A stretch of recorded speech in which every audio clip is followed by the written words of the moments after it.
All right, everyone, welcome back to Mr. Matt's Vocab Corner. Now, the beautiful thing about this math vocabulary is that the name says it all. We can see that the definition of a perfect square is a number made by squaring a whole number. Now, to make this a little bit simpler, choose a number, multiply it by itself. The answer is what we call a perfect square. Here is the simplest example that we can go over. 1 times 1, which again is multiplying the same number by itself, gives me 1. So we can say 1 is a perfect square. If we look at the right side, we've got some other examples. These are just a few that we will go over. We're gonna know all the way up to 15 and be really good at these here soon. But if we understand the basic concept, we can find every single perfect square out there. So let's look at 4.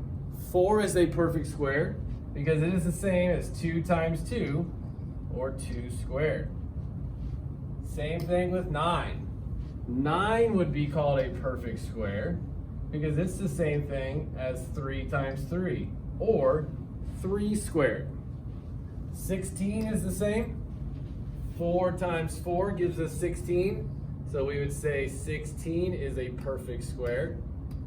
Same thing with 25 and 36.